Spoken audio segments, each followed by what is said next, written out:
to. But you said her glasses got knocked off. Did you say she was hot? I did. Is that where you go? Okay, yeah. Okay, yeah. And then there's no reply after. It sounds super awkward, but we're leaving it in. Enter if you dare this ghastly conversation of teens fraught with despair and recent lacerations.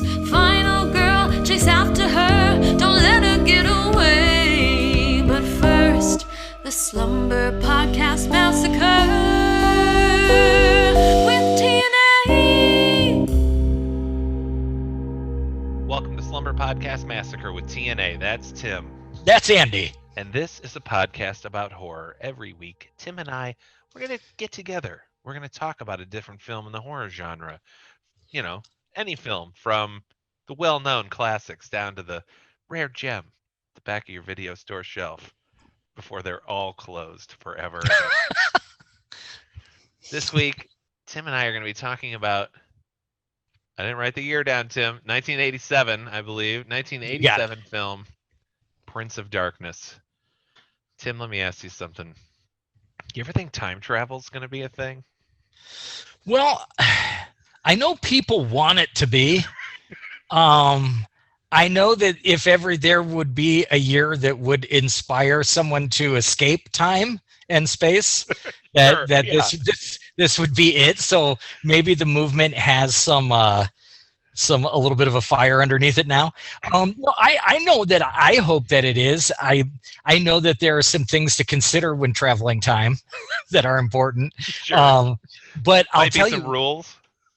One of my favorite, absolutely favorite movies that is not a horror movie but is a time travel movie is called Somewhere in Time. And rarely Mackinac Island. Yes. And rarely do we plug movies outside of horror on this podcast. But if you've never seen that movie, it is absolutely fantastic and stars a Jane Seymour when she is just about as beautiful as a human being can be. And it's a fantastic, really cool take on time travel. But didn't I just hear, now you would probably know this more than I would because you understand science.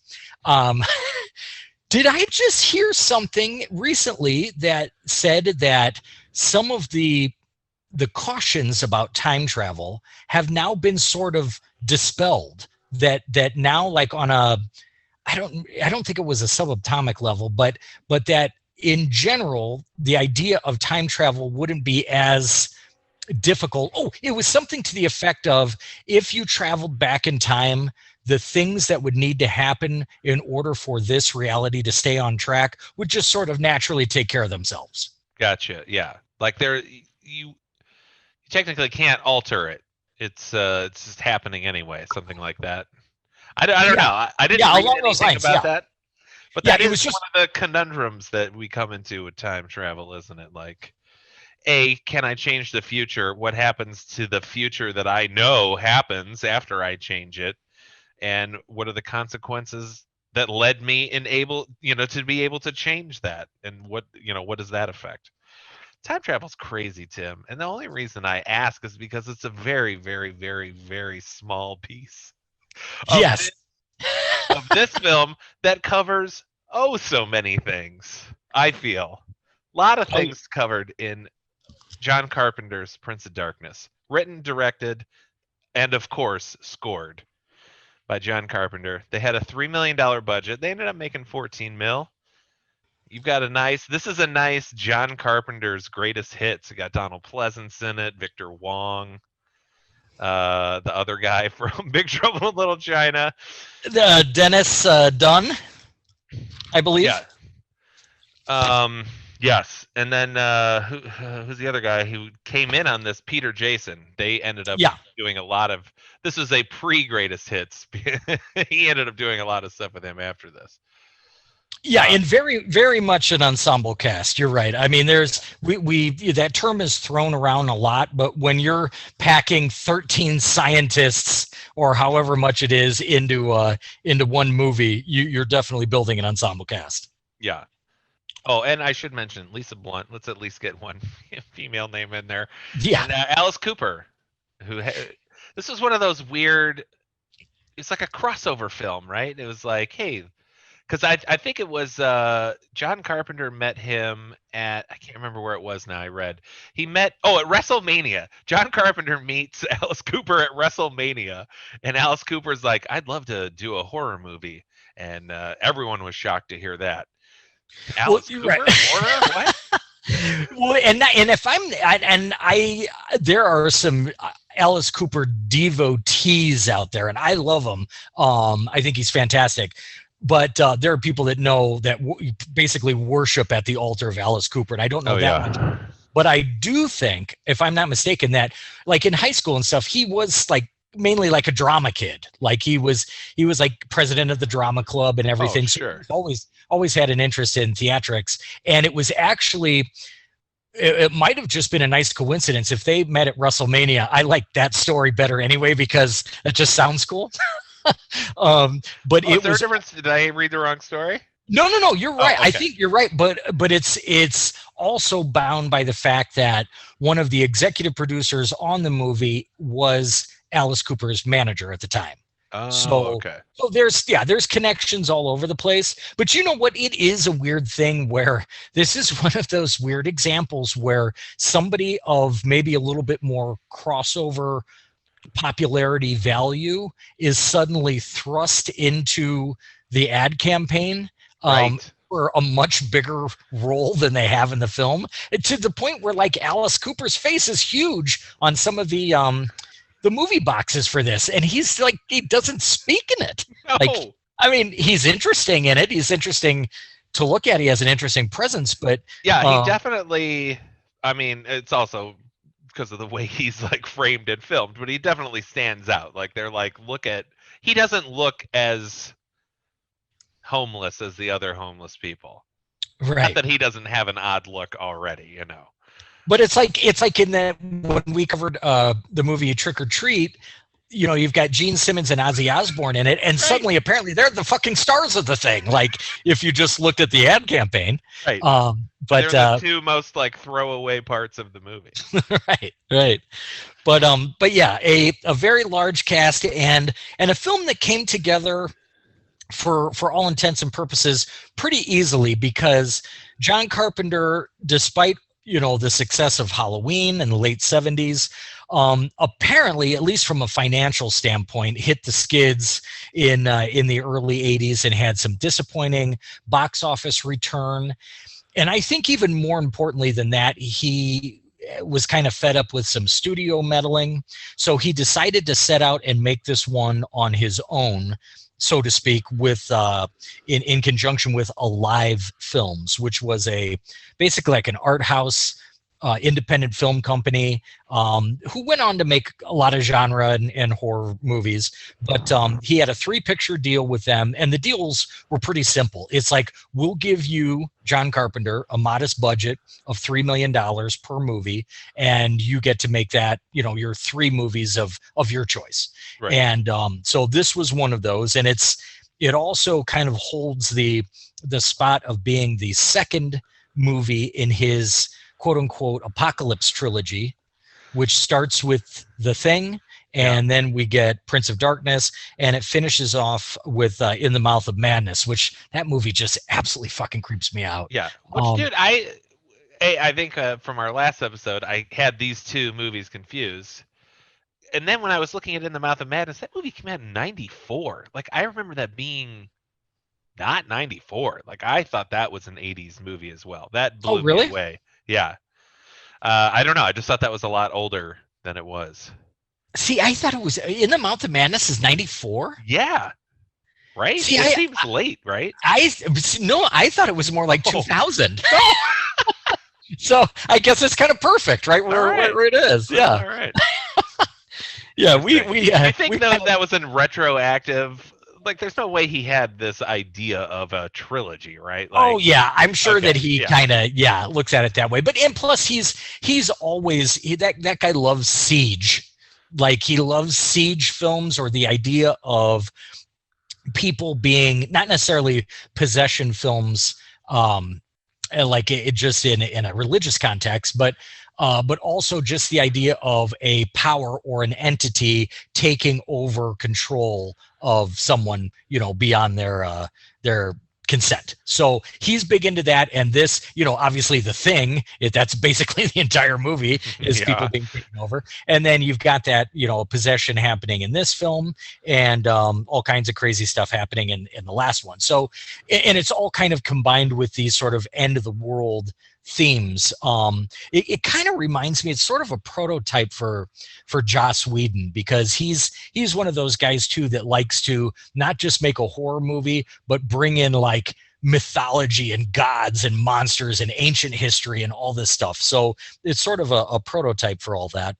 And it's an interesting story. That the first thing that jumps out, aside from this movie having Satan in the form of a swirling green liquid, is that the main thing that jumps out is, oh yeah, that's the physics horror movie, because Right. there aren't as many as you may think. So John Carpenter's really into science. He's the kind of guy that just has the drive to start studying something that he has an interest in, although he admits that this movie is by no means a physics textbook. No.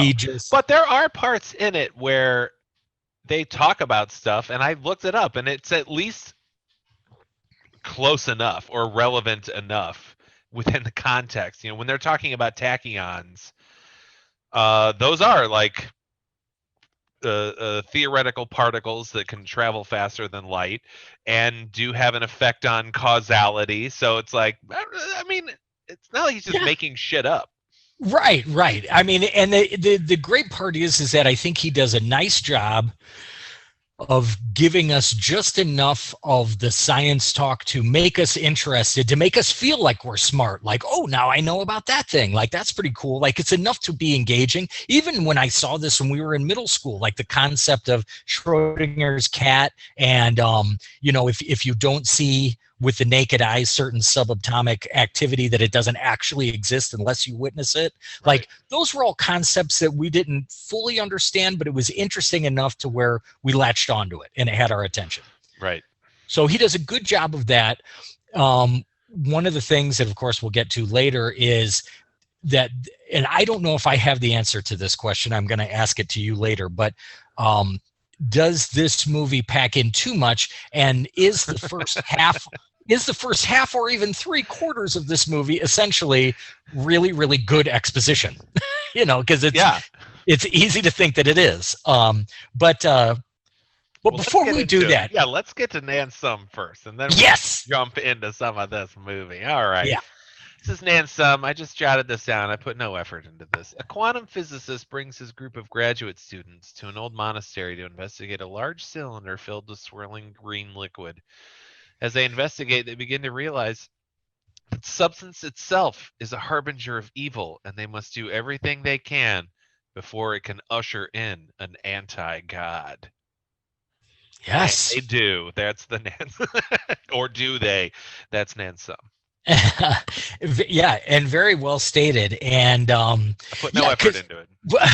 It sounded beautiful, and it really covers everything, because just when you think that you're kind of wrapping your mind around some of the bigger concepts of this movie, here comes Carpenter with even larger concepts to contemplate. And nobody is going to argue against the ideas of this movie. I don't think anybody could say that it is not an interesting topic and an interesting approach. There's just a couple questions of execution, and definitely a couple questions of casting that need to be addressed. And this is awful. Let's talk a little bit about that cast, because I know we want to really jump into the movie itself. So let's just bang out a couple things about this cast. Okay.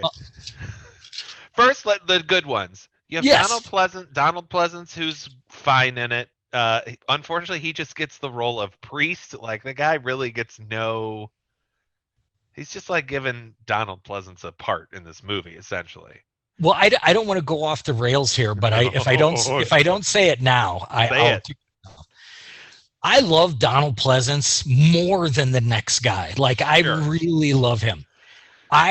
However, I think that there's a bit of a misstep in this movie with Donald Pleasance. I really do. Here's the thing. Donald Pleasance has a really good trick up his sleeve, and he's probably the best at it. And what that trick or device that he uses is that it's a raw certain sexuality. Yeah, raw sexual magnetism. No, he is a master of aloofness. He is a master of I'm so wrapped up and invested in this thing that I'm concerned with that I barely even look at the people that I have a scene with. It's basically like in a Shakespearean aside, almost like he's so wrapped up in his own world that it's almost as if he's just talking straight out to the audience, and which is like a Shakespearean device. But it's used to brilliant results in Halloween, because there's still a little bit of humor and kind of wink when he's having to deal with these peasants who don't understand the level of evil that Michael Myers is, and it's kind of a nice interplay.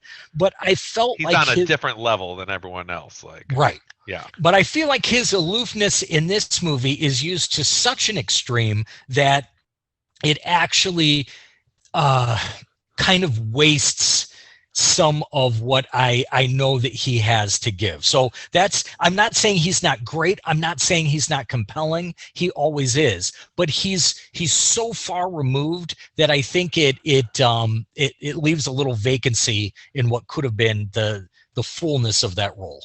I just don't think the part was good, unfortunately. It could have been underdeveloped. Yeah. Right. Then we've got Victor Wong, MVP. Yes. I love Victor Wong. He plays the quantum physics professor, which at the beginning of this movie, I didn't realize the level they were at. Just the schlubs that are in his class and how it looked. I was like, oh, is this like a community college? Like, what? I don't know what I'm looking at. But no, it's like USC. Like, Yeah, like is that the epicenter for quantum physics? Right. Those were my initial reactions. I didn't think later on like they were still in a community college. Right. Yeah. But no, Victor Wong's quantum physics division. Yes. No, Victor Wong is awesome, super captivating. I think whereas I was just talking about Donald Pleasance kind of continuing some of the strategies that he's used before, Victor Wong sort of dialed himself back from like Egg Shen in Big Trouble in Little China, where he's really way over the top in just about everything that he says, which is great. Yeah. But in this movie, he dials himself back. He is believable as a quantum physics professor, which I don't think is a role that everyone can play. No. So yeah, he's great as always. And then Peter Jason, and who is fine. Like, he's just a good, consistent character actor anyway. Like, he didn't bring anything stellar to this, but I will say there are some parts. Later on, he gets possessed, but he just looks like he's in pain. Like, I think that was conveyed very well. Right. But that's the end of the good performances list. Well, I like now. Okay, you got one. I like Dennis Dunn in this as Walter. Now, I know that his character, he's also from Big Trouble in Little China. Oh, okay. I thought he was the second worst in this movie. Okay, so here's the thing about his character is not doing him any favors. This character is written intentionally to be wildly sexist, wildly insulting, and that's just that character. But I think that Dennis that guy's Dunn, too charming, and he can't, but he's too nice charming. Right. I think that's what saves the character, though, for me, is that because he does have sort of an inner niceness and likability to him as a person, Dennis Dunn does. Yeah. That thankfully that shines through the one-dimensional writing that he was given. Oh, I didn't feel that way. I don't know how to explain it. I'm trying to I'm so floored by you liking him in this movie, because I felt it was like, it just looked like they tried to take the character. He's trying to act like the character from Big Trouble in Little China, but he's not that character. He's a different character, but he's applying that character to these lines. And it felt fucking awful to me. I really didn't like him in this movie at all. And I loved him in Big Trouble in Little China, so I was a little surprised at how much I disliked him in this movie. Yeah, I know. I see what you're saying. I think that maybe he was just miscast, because that's the dialogue of that role would be a lot more in line with kind of your typical kind of more like somebody that generates that frat boy ambiance, like just kind of a classical. He like tells a insanely racist joke to cut the tension. Right. Although I know how to deflate this situation. And I he's Jewish here. Yeah, I love the fact that he is Asian and tells an Asian joke, though. Like that part I like. But no, okay. So I can see what you're saying. Can I throw out? Let me ask you real quick, because this line just stood out to me as one of the craziest things I'd ever heard. Was there any line maybe that jumped out to you that just seemed insane that he said? No pressure. I've got it written. Yeah. Go. Which one are you thinking of? So it's when the one of the grad students. Oh yeah, I know. Got a bruise? Okay. Yes, I'm trying to think of the wording where it's. I got it. Yeah. So she's got a bruise on her arm, right? And it's a giant bruise, and they're still kind of like, oh, that's weird. Which they never say how she got it. There's never a part where maybe she could have gotten, So it just kind of shows up, and they're talking about bruises, and he's like, yeah, I broke out in bruises all the time when I was 12. She's like, you did? And he's like, yeah, the doctor said it was probably just due to homosexual panic. Oh, and then walked away, and I was like, I broke out in bruises at age 12 because of homosexual panic. Yeah, I that was not the line I was thinking of. But no, that is a great line. Yeah, that's I think. What does that even mean? I think that it's, I don't know if it's because like they're saying that he broke out in hives from it or something, or that he. No, he said he broke out in bruises all the time. Maybe it's from just like over masturbation, like to kind of compensate or something. I'm not sure. I don't know. Right. But yeah, it makes no sense. And it's. But I'll tell you what though. What is the line you were thinking of? Well, it's just a kind of a weird reaction line, and I can't even remember the wording, but it's when he's trapped in the closet and he hears people on the other side, like trying honestly to the other side of the wall, trying to help him honestly. And I can't remember what the line is, but he's just like, where are you? And he goes, if I told you, you wouldn't believe me. Right. Well, no, but it's not that one. But it's something where it's like they're kind of like yelling from, and he just is like, "What the fuck do you want?" Like, but I mean, it's like it's a weird. Like he uses "fuck" in the line, and I don't know. Like it's this weird reaction to people trying to help him. But I can't remember the line exactly, but it's actually pretty hilarious. Yeah. Talking real quick about that closet scene too. So he's kind of trapped in the closet, and so they're on the other side. They're like, we're gonna break you out of there.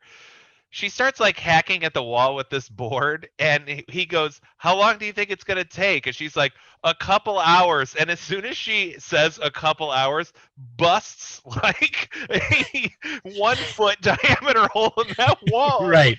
I don't think so.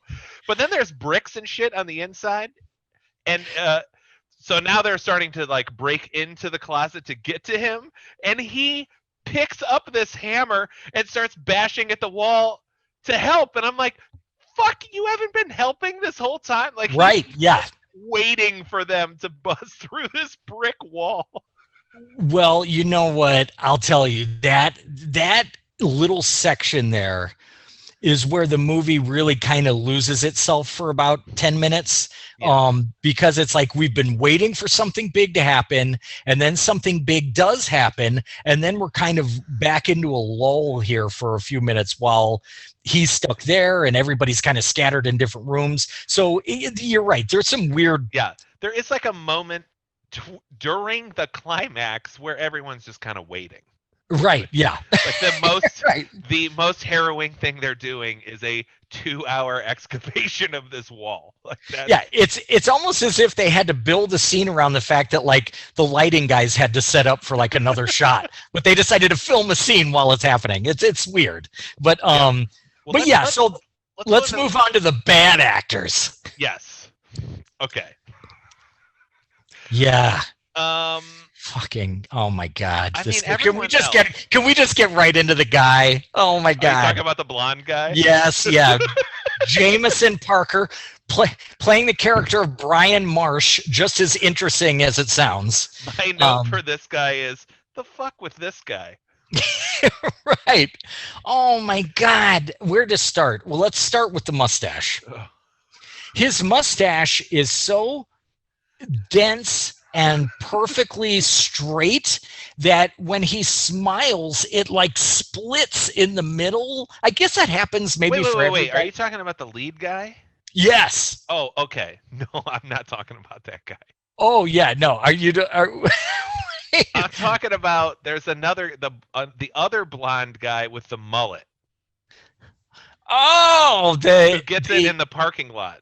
Oh yeah. No, that guy's there's that too. He's right. the worst. But he's just a bad fucking actor. Like the guy you're talking about, he's like, he's on Simon and Simon. He's like an established actor who just like kind of sucks in this movie. Maybe he's not a great actor, but the blonde guy with the mullet, every scene that he is in, because the first time you see him, like every scene he's in feels either improvised or poorly written and only filmed once. Like some of the reactions are they just feel so forced and scripted. And it makes sense because I like John Carpenter said for this movie, he was in control of almost everything. Like a lot of the times on his sets, he let a scene be loose and maybe improvise. This was like everything was like, this is how I want it.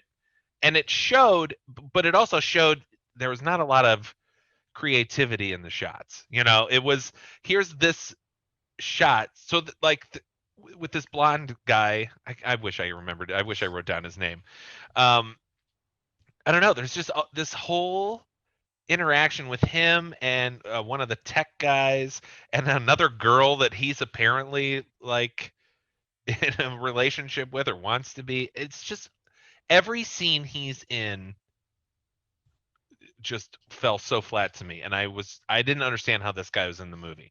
Now who you're talking about, we don't have to talk about that fucking guy anymore. Although he was involved in one of my favorite scenes in the movie, but we will get to that later. Oh yeah. But yeah, you're talking about Dennis Dunn as Walter.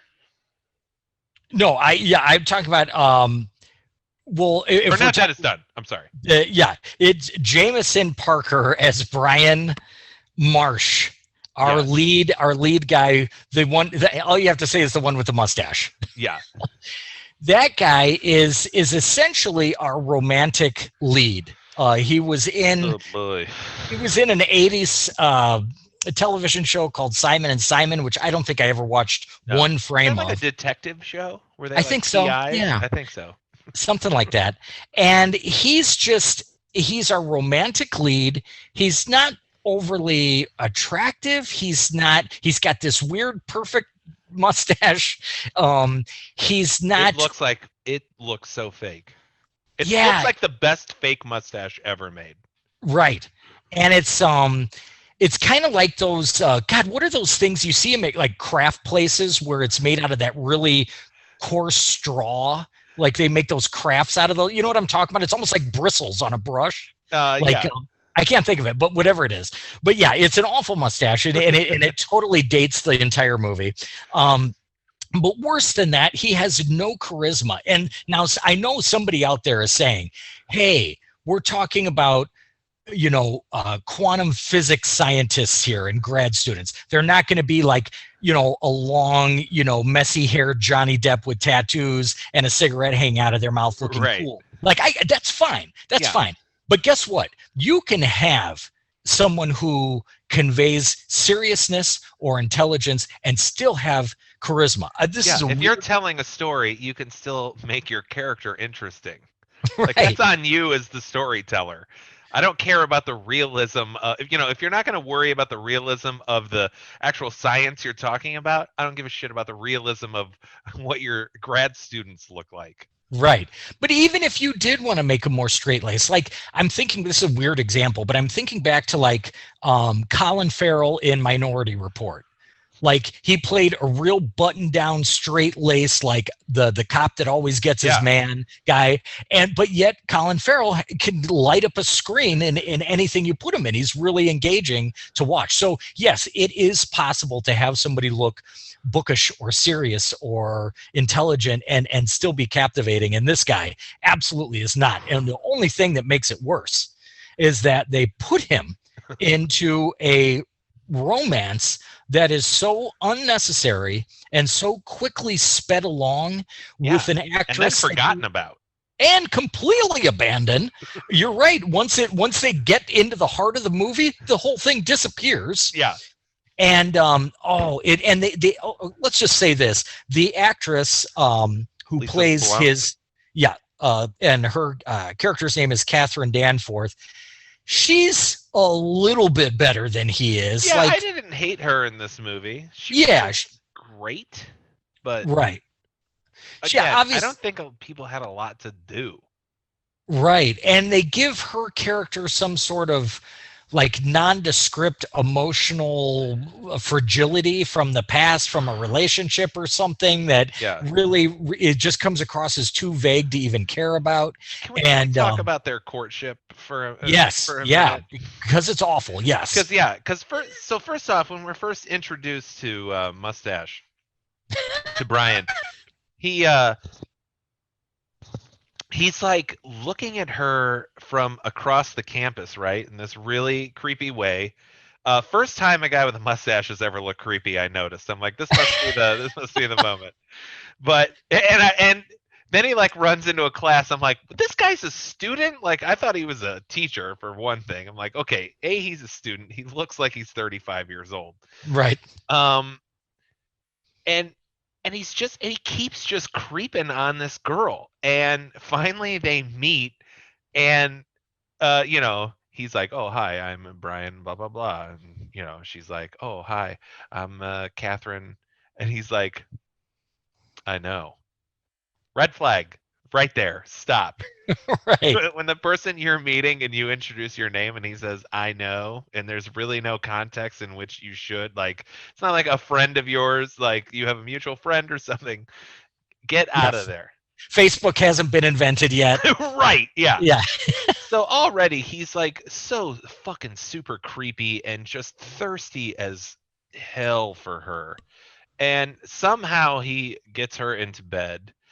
And well, let's backtrack for a second there, because he says, and I don't remember the line, but he says something insulting, and it's already an uncomfortable scene for us as viewers to sit and watch these two people be overly uncomfortable together with no chemistry. But then his character says something insulting to her and then says, I'm sorry, let's start again. Let's start this conversation again. And you're like, okay, maybe this guy's we're going to get some sort of a halfway decent scene. And then she comes back, like they're kind of saying, like, I can help you with your class and you can help me with my class. And then she kind of coyly says, like, and maybe there's a couple other things you could help me with. And it's like, first of all, I'm not saying that there aren't women that are forward with their own sexuality and in control of that out there. And that's great. But why would you direct it towards that fucking guy? Number one. And then, so they haven't slept together yet. Then there is another scene kind of similar to that where he makes some fucking remark and she's just kind of like, you know what? You're not that cool. You kind of have a bad attitude or ideas. And he just blatantly goes, hey, I'm a confirmed sexist and proud of it. And then immediately after that, she's like, wow, sorry, I'm such a bitch. Like, right. Sorry about my attitude. Maybe I should relax a little bit. Well, and like we've talked about before. I mean, you know me, I'm not overly into PC culture or woke culture or anything, but even I'm watching this guy and I'm like, this guy's a fucking pig and he's just unlikable. On top of not having any chemistry, unlikable as a character, and or I should say any charisma, and it's so unnecessary because there's so much that this movie has to get to. It's almost like you can feel the rest of the movie just waiting, like holding itself back. Like, can we at least get to my part now and get this thing going? But instead, they insert this totally unnecessary romance into, the first act of this movie. But thank God we finally get it's over after the first act. Yes, right. Yeah, thank God it's abandoned completely by everyone, and we get into our setting now. This is the part that I love because you know me, if there's one thing that I love, it's a slumber party movie. And in a certain roundabout way. This is a slumber party massacre. It absolutely it is. And these people are, like John Carpenter would have them no other way, trapped together inside a church, not initially trapped, but they go to this sort of kind of in it's monastery. It's in the city though. I mean, it's not like it's off in the woods or something. It's in the city proper. It's in LA, but it's a very old church. And the whole reason, like you talked about in the summary, the reason why we're here, this is where we start to get into the meat of this movie, which is essentially kind of serving up some questions of faith versus science. And how the two intertwine, and do the two intertwine, and they certainly do in this movie. So do they? Well, good point. But this is the fun part, because now everybody, a seemingly endless list of scientists are now in this building, and it is a cool old church. And down in the basement of this church is this giant, mysterious cylinder filled with this swirling, glowing green substance. Yeah. And that's really where our movie begins. And we learn about an ancient order in the Catholic Church called the Brotherhood of Sleep, which is a group of priests and whatnot sworn to secrecy who know the true nature of what is in this cylinder and have to keep it secret from all of humanity, and have since they first discovered it. There might be a smidge of power inside that man would want for their own to try and control. Right. And so what we've got here, the reason why this movie is happening is because this cylinder, which has remained essentially dormant for millennia, is now seemingly, quote unquote, waking up, and that the whatever power, and we don't know what it is, but whatever power is inside of this is now becoming active. Yeah. And so that's, they say there's something mastitizing, or is that the right word? That sounds like a big word I got wrong. Yeah. But they're like this. There's a structure forming inside of it instead of it breaking down, which never really happens. Like, it stays liquid form the entire time, essentially. Right. But yeah, it does seem to be acting differently than it has for millions of years. So it's enough to make Donald Pleasance's character concerned enough to where, because he understands the spiritual aspect, or sort of understands the spiritual aspect of this cylinder, that's why he invites a person that he was on a talk show with, a physics professor, our Victor Wong's character, to bring along this group of grad students so that they can study what the heck is going on with the cylinder. So that's our setup for the meat of the movie. Right. But yet, like we mentioned earlier, it is a long, slow build to get there, and we've still got another long, slow build to get further. And I wanted to ask you, as the scientists are sort of discovering more and more and more about what level of evil or power is contained, did you find yourself interested in this as it's building, or did you feel like I get it already? Let's have something happen. Interesting. I mean, I didn't mind the building. I did like the whole concept behind it because on its face value, what the movie will tell you, or Prince of Darkness already is this connotation, that is Satan, right? You hear Prince of Darkness and you think of Satan. So going into this movie, you're like, oh, this movie is about Satan, or there's something happening with Satan, and as they tell you, oh, this is evil, and you're like, oh, Satan's in there, or something with Satan in this. But as the movie reveals, and I fucking loved this concept and this idea. The professor and the priest are sitting together and they're talking, and it's like the physics professor is like, okay, listen, so here's the thing. So like everything you've thought that was like spiritual or like God versus the devil and stuff like that. So like at this quantum level, there are like particles, right? But there's always an opposite side. So you've got like a particle and an antiparticle. So like kind of what you think is God is kind of a thing, but not how you think it. And there is also the opposite of that, like an ultimate destroyer. That's also real and is way worse than the one you think exists. And that's what's coming. And Donald Pleasance immediately is like, why the fuck didn't you tell us about this? Like, what? People need to be warned. We're spewing our bullshit forever. Man, there was a real danger here.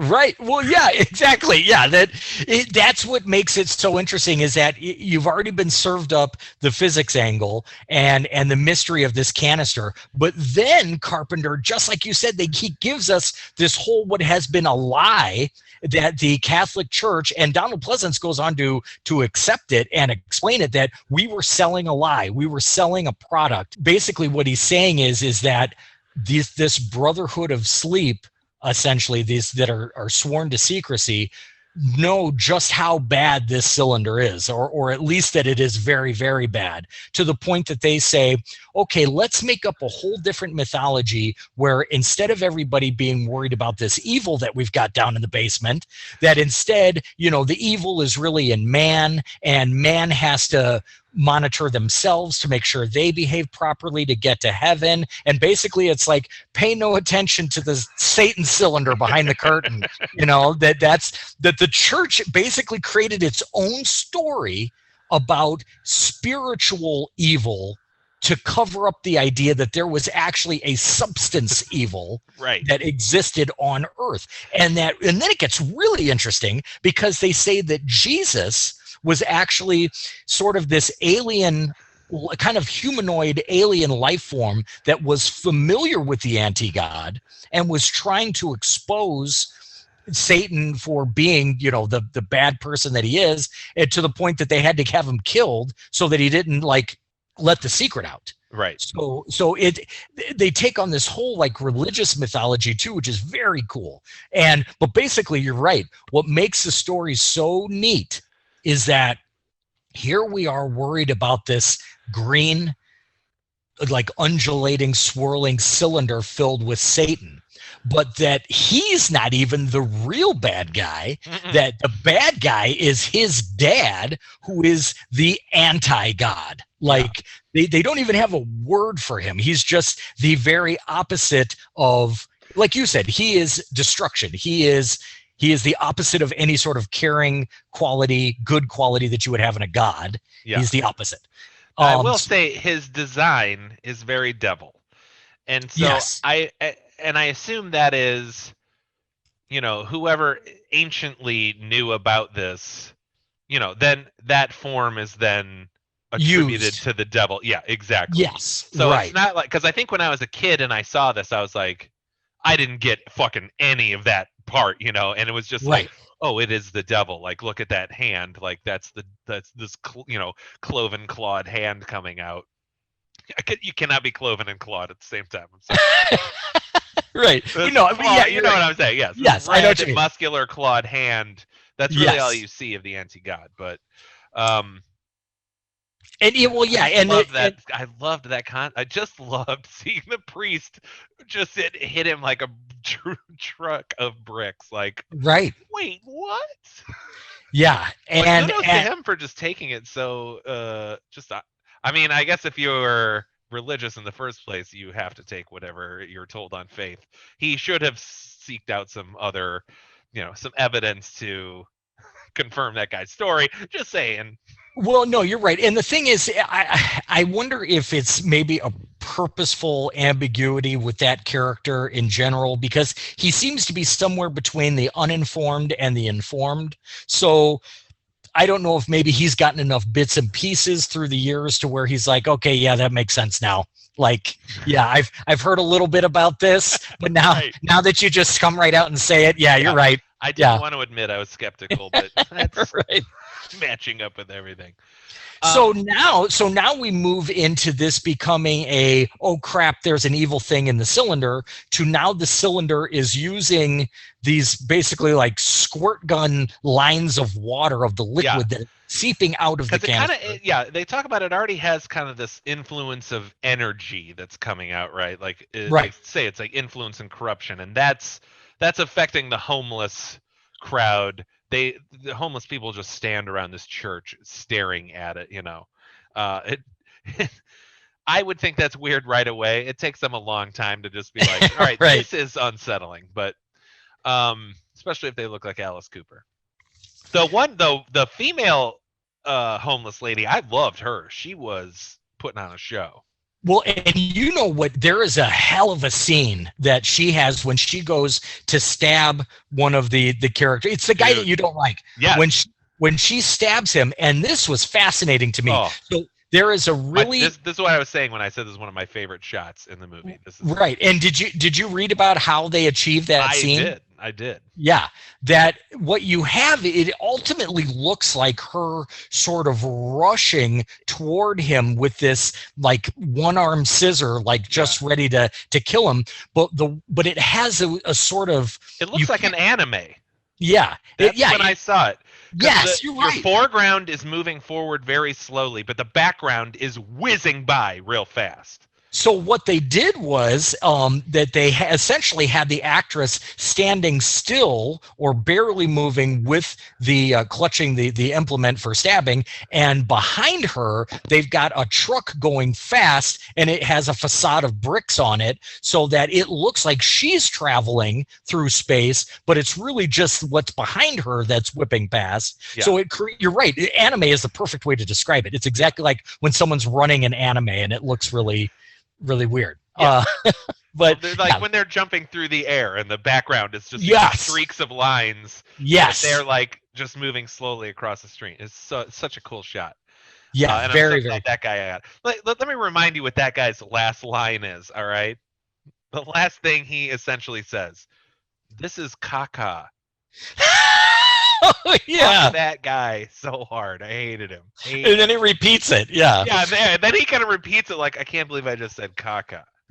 Well, and that, because I think we've covered this point enough, so I don't want to dwell on it, but it's a good point to mention that not only is the love story unnecessary, but there's probably also at least two, maybe more, but at least two characters that you could have stripped from this story completely, and it would have been fine. Scientist. Because here's the problem that you get into, is that when you have characters that I don't know if I've missed something because I know that they're being presented in a way that they seem like they're a part of the ensemble or group, but yet I can't really find any sort of defining, and you know who I'm talking about. There was that one guy who just seemed like a nice enough guy. Oh, he's trapped with them, like the last group is trapped in the room, and I was like, well, who the fuck's this guy? Right. Yeah. And it's like, I sort of reckon, like, was he in Animal House? Or like, I kind of recognize the actor a little bit. Yeah. But I'm like, why is he even in here? Yeah. And a lot of people whose jobs are not defined. Everyone's just kind of, there are like two people who have pretty defined jobs. Like one is she's, I don't know where they got the scripture from, but she's just kind of typing out Bible verses. That part I was kind of unclear on. And then another one, our main girl is she's like running equations based on the scripts, I think, or something like there's like a number code hidden inside of it, and those equations keep getting more complex. Other than that, everyone is just kind of, quote, running tests. Right. And I think that they were just inserted just to like be able to amp up the body count. Now, I will say there's one like typical classic 80s nerdy guy. Now, this is a scene that my friends and I just laughed hysterically at, who decides pretty early on, like, oh, this is just mumbo jumbo. I'm out of here. I'm leaving. And he goes to leave. And long story short, gets killed by Alice Cooper with a really interesting sort of bicycle part that has a really sharp end on it, and he gets impaled on it. But by virtue of the fact that it's like a part of a bicycle, when he gets impaled from the front, right in the middle of the chest, he falls forward, and then it's just sort of balancing there. Right, he just rests on it, like kneeling on the ground, but sort of leaning at an angle. Did you know that was like something from one of Alice Cooper, like from his show? He like did like that. Yes, and that instrument. Right, and that's part of him being in it. Right, and I've seen a lot of his stage shows, and you're right, he does have like the guillotine that he always uses, and he has certain implements that he always uses. I had not seen that one before. Yeah. That was news to me. But, I never was in that era. Like Satan Rock did not do it for me at all. So like just hearing about that part of his show, like, what's happening in that show? And he brings out this half a bicycle. Like, was that a time like people go apeshit when they saw the half bicycle come out? Like, were there people in this movie like, fuck yes? Yeah, but just those people. Everybody else was just like, oh god, that thing would probably hurt if it got jammed into you, and it looks like it does. But yeah, that's just a guy that is, again, like, there's nothing wrong with that actor. There's really nothing wrong with the idea of a guy that is pessimistic about the whole thing and decides to leave. But we already have so many people, it starts to feel a little crowded. But they do kill them off, and then, like you and I said earlier, that we do kind of hit a little bit of a lull in the movie. But then, from once we get past that lull into, we kind of launch ourselves into the true climax, there's some very cool things that happen. One of the things is that essentially what has happened is that one of the scientists has been chosen as the vessel for this son of the anti-god, for Satan to go into. And because Satan, the one with the bruise. Right. And because Satan is in this sort of liquid form, he needs to go into some sort of corporeal or tangible form in order to do things. So he goes into the character who bumped into, which is weird. She doesn't bump into the cylinder. She bumps into like a piece of equipment that's like 20 feet away, but suddenly that's apparently enough for Satan to be like, oh, is that what caused the bruise? Because that I totally missed, if that's what it was. But we should go back. I think we've kind of mentioned it before, but this water has been condensing off of the cylinder, and it's actually like dripping up into the ceiling. And like that's how it starts influencing the people inside the house is you have one scientist come over and like from the ceiling just like jet shoots this water into her mouth and knocks her glasses off, and I'll be honest, turns her way hotter. She looks super hot after the glasses get knocked off. Anyway, but yeah, so and then these people start using this water to spit into each other's mouth in order to. We're now in like a Night of the Creeps kind of thing where we're spitting, we're spreading this consciousness into the other people. So yeah, now this is how it's influencing everyone else. So now everyone else is either getting spit on or they're not. Right. And it's at this point that something that I have to talk about, because it's probably my favorite part of this whole film, aside from just the concept itself.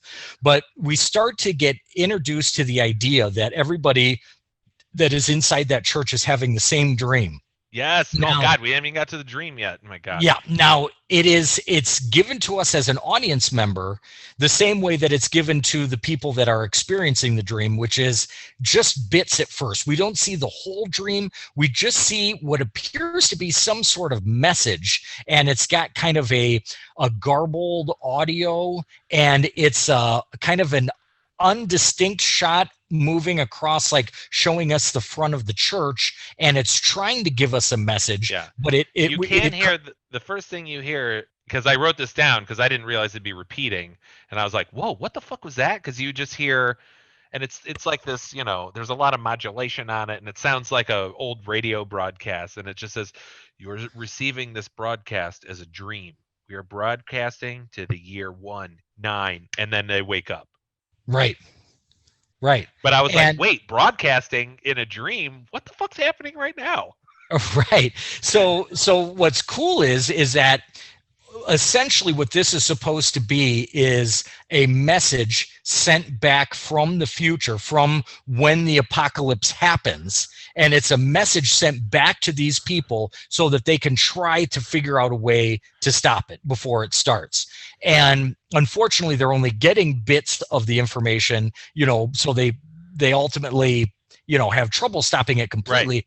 But what's so cool, what's so neat about this is that not only the idea of the message itself, but how it's filmed. And it has a very strange quality to it in the image when you're watching it on screen. And the way that he achieved it was he filmed this, sort of message in front of the church, but he filmed it on a video camera, and then he played the videotape and then recorded the TV screen playing the image. So when you're watching it as a viewer in the finished product, it just has some sort of otherworldly quality to it. Yeah. And the thing is, this is what's so great, is that if you told 99 directors out of 100, hey, I need you to film something that looks like it's coming from the apocalypse, they would say, okay, I need $10 million more and 50 more graphic artists, and I've got to make explosions and tower of smoking cars. Right, and crazy creatures with octopus arms and all kinds of H.P. Lovecraft shit. And but no, he doesn't do any of that. He literally goes the other direction, uses just a video camera, and makes something that's so haunting and so real that it almost, the impression of it being a message almost even just leaps through the screen, to you as a viewer. And it's so cool. And what you realize, kind of skipping ahead to our climax here, is that eventually the character of Kelly, who is the one who was possessed by the devil and chosen as Satan's human form. Yeah. Oh yeah, that was my point earlier about getting into the water. Is there is a shot where now you see nearly all the remaining water rushing. This is another part I loved. It's like rushing into her face, right? And God, I'm blanking on his name again. The guy who was in Big Trouble in Little China. Walter. Dennis Dunn. Yeah. Yeah. He just is staring, looking at it, right? And then the first girl who's possessed is standing next to him, and that makes him jump. Look, I can handle seeing water flowing from the ceiling into someone's face, but if I see someone I've worked with before suddenly standing next to me, that's gonna scare the shit out of me. Right? Yeah. You'd think that the fire hydrant blasting into or out of somebody's face would be enough, but no. So she's chosen. She's very much the devil in a body now, and they do some really great makeup work, and she's sort of just bloody faced, but it's a really cool effect. But now she is going to be reaching into this big mirror to now pull her anti-God father from his sort of ultimate or alternate dimension into ours so that he can take over. Which is weird. That's one of those details where I'm like, well, why? Why does it have to be this mirror? Was he never able to enter our dimension until we invented mirrors? Right. Yeah. There are plot holes, and that's if you read anything about this movie, everybody says so I always love like the limited power of insanely powerful things. Like I can do anything, but man, I can't just pop up over there. That sounds like a lot of work. Yeah, if you could just run down to CVS and pick up a little compact for me to like enter into your dimension through, that would be great. But no, they achieved this effect of her reaching into the mirror in kind of a pretty creative way. They took the camera crane, which contains mercury, and they drained one of their own pieces of film equipment. This is not in the movie. This is in real life. Drained the mercury from their camera crane to use, and then stuck a prosthetic arm into the mercury because nobody wants cancer. And then so you have this really great effect of Satan now in Kelly's body reaching into this mirror to pull the anti-god from the other side. It's very, very cool. And essentially we get our ending because the character of Catherine Danforth sees what's happening, and then she kind of screams no and rushes toward the possessed Kelly and kind of tackles her into the mirror, so that they both sort of, the mirror shatters, and then here they are sort of trapped on the other side in this alternate hell dimension. And then we think like, okay, well, that's good. Like everybody, is fine now. Like Earth is saved. Because now all the possessed people, like it seems like the vapors coming out of their mouths, so like the liquid's evaporated. Like all that shit's gone now.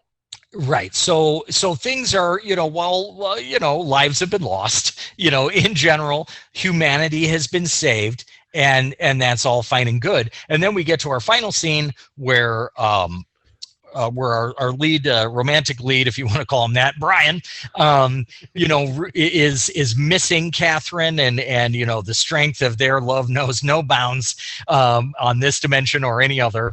So he's going to reach into, the last shot is of him sort of reaching towards a mirror to attempt to pull her back. Well, now, because now we've seen the whole, we've seen the whole broadcast now of the dream. And it's the shadowy figure coming out is Catherine. Yeah. So and then Brian wakes up. So now he's seen the whole dream, which again, I hate to split hairs here, but it seems you really only had the dream while you're at the church. Good point. But now he's having it at home. So I don't know, maybe the signal's stronger. Who it doesn't matter.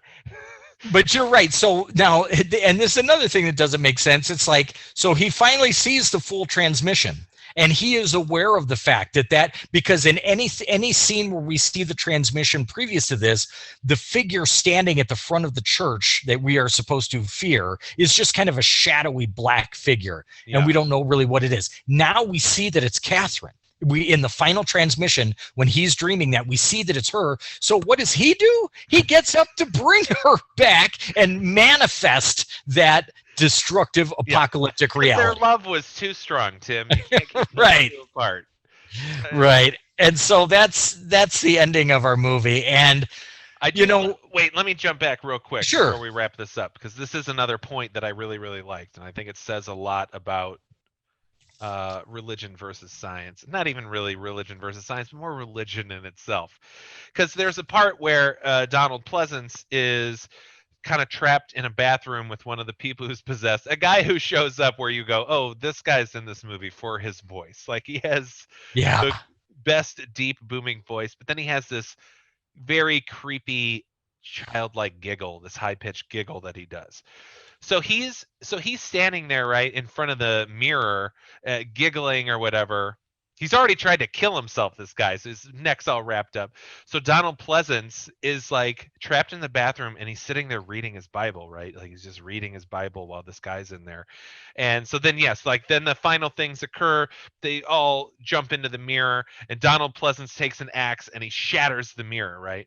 So then at the end of the movie, Donald Pleasance is being taken away into an ambulance, and I think this just speaks volume for religion in itself. like as he's being taken away, he was like, "Oh, I did that because I was reading my Bible at the end there, and the power of my conviction is what did all this. Everything I believe is true.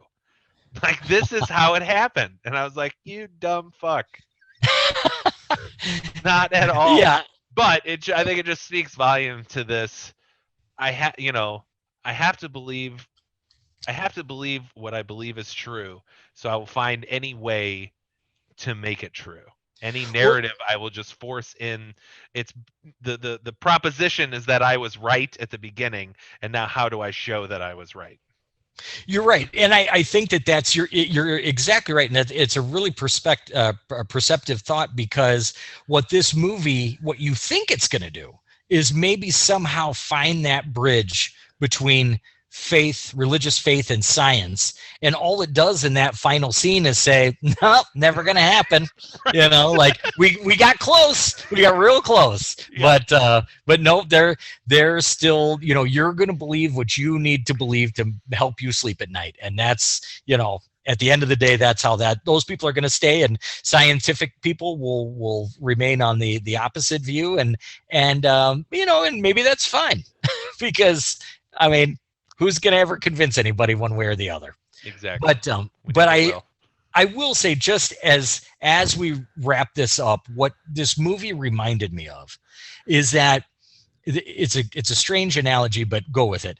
If you ever gone on vacation and you have plans like, we're going to go to this site and we're going to see this monument and we're going to do this thing and go to this restaurant, and then you end up, you do all the things and you go back to the hotel and you end up watching some like shitty 80s movie on TV, like, No Retreat, No Surrender, or whatever like sure. Shitty just 80s movie. And then you have a great time and you're laughing and you're just in the hotel room and you realize, we didn't need to do all those things. Like, we had the most fun just hanging out back here at the motel. Like, I think that's what this movie could have benefited from, was somebody putting on a little bit more of an editing hat and saying, we don't need to do all of these things with all of these characters. Let's just go with what works. Because there are so many things in this movie that do work. Yeah. And that if they had focused on that a little bit more, that they could have trimmed the fat and come up with ultimately a better product. Yeah. So do you recommend? I do. That's the thing. It sounds like I hate this movie. I don't. I love this movie. I truly, truly do. And like, there are things that we didn't even touch on. Like you mentioned, John Carpenter did the music, and the music is fantastic. That guy is an absolute pioneer. I love what he has to say about other people who score movies, like John Williams, and he calls that Mickey Mouse thing. Yeah, Mickey Mouse thing. I read that too.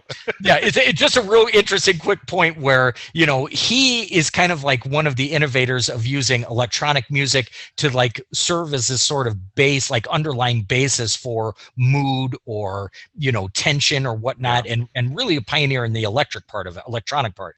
But he's in that one interview is sort of making fun of the John Williamses of the world, where they feel like they have to give some sort of musical context to every single action or emotion that takes place on screen. Like every foot stomp, every whip around and look over your shoulder, everything has to have some musical cue attached to it. And he is the opposite of that. So you get some really, really great classic Carpenter score in this movie, if nothing else.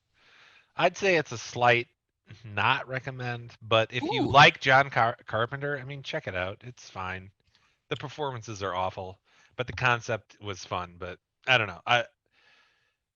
If I never watched it again, I wouldn't be upset.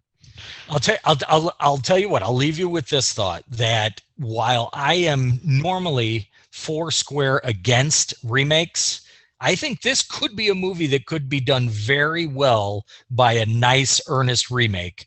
I don't even care if John Carpenter remakes it himself, but I think it's one that it's not. How should I say? It's not sacred enough territory that somebody can't try to rework it and make it the movie. Now, somebody out there trying to make Big Trouble in Little China, I got a big fucking problem with that. Don't touch it. Don't touch it.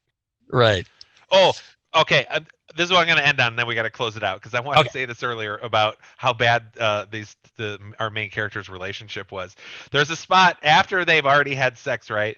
And he gets up and he makes coffee, and he like brings it to her in bed, and then like gets on top of her in the bed, and you could like see her give this look like, I'm holding a fucking cup of coffee. Like she doesn't know what to do with the coffee as he's climbing on top of her on bed, and she's just like, I guess I'm not drinking the coffee. Okay. It just summed up their relationship. Like her face in that second of like, what the fuck are you doing? I haven't even brushed my teeth yet. I'm holding hot liquid. Like, fuck you, pal, in your mustache. Okay, so that was Prince of Darkness from 1987, John Carpenter. Tim, our next movie we're going to be doing, we're going to be jumping right back into 1987. This is, some would call it a classic, Hellraiser. Hellraiser. Oh, man, there's a lot of devotees out there. There is a cult that surrounds that movie, and it's seemingly endless list of sequels. Yes. So that'll be fun to jump into that one. Yep. So thanks for listening. Our Instagram is at Slumber Podcast Massacre. Please email slumberpodcast@gmail.com. Check out our Patreon, patreon.com/slumberpodcastmassacre. A big thanks to all our patrons. You help make this possible. Also, Tim, I got to plug our favorite Sarah Dooley. She does our theme song. She just dropped a whole album called When You're Gone.